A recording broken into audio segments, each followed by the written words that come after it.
back to the channel. My name is Natalie, and today I'm going to tell you how to take care of your calluses. That's right, baby, no more rips and tears. Whether you're a crossfitter, bodybuilder, powerlifter, I'm going to show you the simple tricks and tips to make sure your calluses don't rip or tear.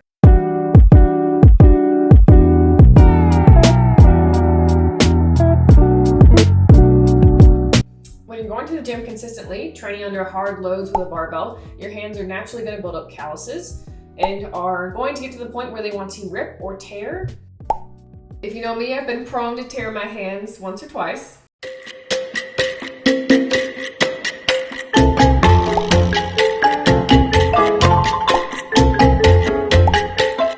But not anymore, baby. Today we're going to look at the 4 most popular methods of taking care of built-up calluses and determine which one is the best. We'll be looking at the good old-fashioned nail clippers.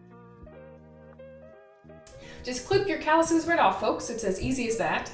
The callus stone, aka rock, which you can find a million of these on Amazon, and basically just grind your calluses off slowly.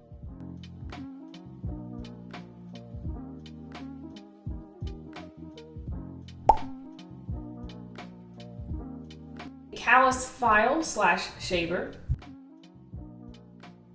And last but not least, the I don't care, I'm just going to rip these off option, where you just simply tear your calluses off with your other hand. We got a mighty fine lineup today, folks, but only one will really stand the test of the barbell. So let's just jump into it. Let's address right off the bat just tearing your calluses off. You've built them up, lifting a bunch of reps, now they're just starting to pull and almost tear every time you grip the barbell. So you say, let's cut the crap and just rip these off. Never do this. If you want a small callus to turn into a massive bleeding hole in your hand, then sure, go ahead and try this. When you pull on the skin, whether it is the flaky top layer of the callus or not, you're going to end up pulling the fresh, still attached, still alive skin on your hand. You will mostly end up tearing your hand more open by trying to pick your calluses and rip them off. The direction which you are picking and ripping will continue to tear, most likely this way because you're tearing upwards. Barbell is trying to actively pull you down as you're picking it up, most likely on a deadlift, and your calluses are going to start coming this way, trying to flake off. If you're pulling your callus down like this, your skin is going to continue to come off down this way. So the next time you pick up a barbell, what skin is going to get irritated and most likely be damaged and start bleeding? It's going to be the skin that you've prematurely started pulling off when you've tried to tear your callus off. To make a long explanation short, when you try to pick at your calluses and try to just tear them off, you're making the problem worse. So we know ripping your skin off probably isn't the best idea, so let's take a look at another option, the nail clipper. As another easy option, people might just reach for this old handy dandy nail clipper. Just clip the excess skin away and be done with it, right? Well, it's not so easy as that. When you are clipping your calluses, you aren't creating a smooth, even surface where the bar isn't going to pull on your skin. You're creating a line or multiple lines where the skin is thicker in one layer and then thinner in another, because you're clipping away chunks versus a grind where a smooth surface is created. So some skin on your calluses or your palms is going to be thicker, some is going to be thinner. You're just going to have these sharp kind of jagged lines from clipping.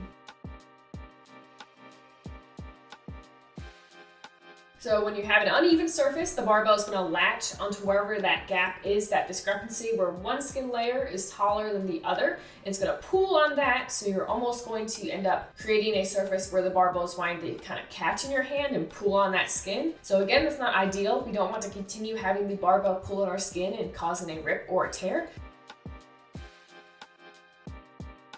So try to avoid the nail clippers and not reach for them. Okay, so these 2 methods are out. Let's look at a third option. The hand stone, or as I like to call it, the callus rock. So these are pretty popular, especially on Amazon. There's like 5,000 of them. Different sellers all promising that this is the best option.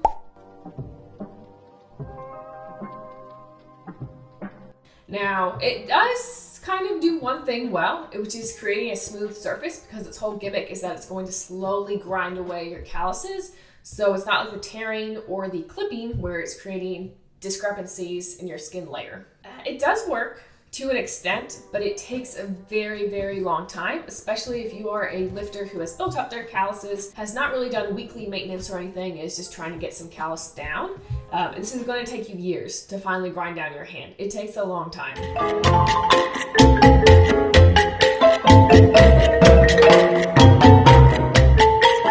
I used to to try this, I would try to do this once a week, and I had horrible calluses, like I would not take care of them. So I would get my hands stoned and be like, let me just try to grind these down and go ahead and get ready for the next week. Well, I'd be there for about an hour trying to get all my calluses down. I also find that when I'm trying to grind down my calluses, the holes in this rock, or I guess the pores, are different sizes. So sometimes my callus would catch in some and get pooled, or I wouldn't find a good spot on the rock to help my calluses. Like some sides are better than others because every single side is not the same. They look different because it's the rock. It's a pet rock, okay? They actually come with very specific instructions on how you need to wash and let them rest and let them like air dry. I guess for sanitary reasons, they have those instructions, but for me, I think that's a little bit too much. I don't want to take care of my rock after I try to get my calluses down. I think that's a little excessive. So just take that in mind if you're looking at these options, that some will come with specific cleaning methods, and if you aren't going to clean them, then maybe you shouldn't use them. That's at least my thought process. So what does this leave us with? It's going to be the callus file / shaver. This is the best thing you can use on your calluses.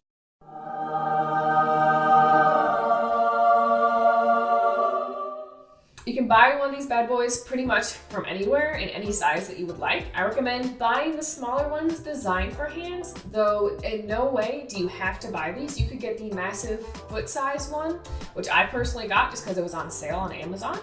And you can just really get your calluses off very quickly and very evenly, creating a nice smooth surface. If you do get the smaller one designed for hands, you are really able to get in those crooks and crevices between your fingers, so you're not in an awkward position, so it's easier to make sure it's a nice round smooth surface. The idea is I gently place this file at a diagonal angle to my palm, so I do not disrupt my skin by pulling it up and down instead of going at an angle.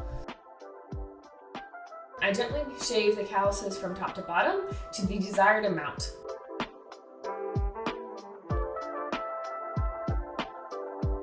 So if I want to take my entire callus off and have baby smooth skin, I can.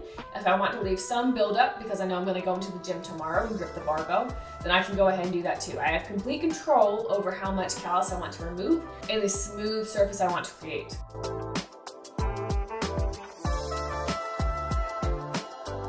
You can pretty much tell immediately that this is working by the disgusting amount of skin that's coming off on your file.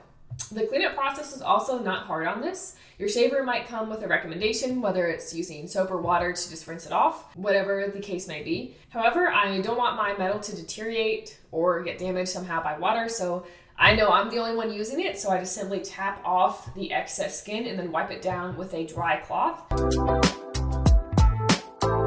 So I'm removing any of the gross skin for the next time I want to shave down my calluses, but I'm not potentially damaging the metal using like water or soap. So do check the recommendation when you buy it, but usually this cleanup process is not hard at all. So yes, this takes literally like a minute to get down any of my calluses. It's amazing.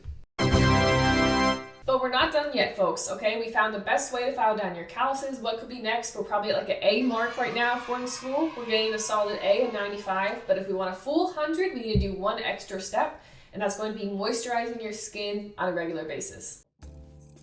If you want calluses not to crack and to just generally not have irritated skin, then you want to get a moisturizer. Now this will come down to personal preference. The Bath & Body moisturizers don't do anything for me, no matter how good they smell. So I have to get the CeraVe or another stronger type of hand lotion.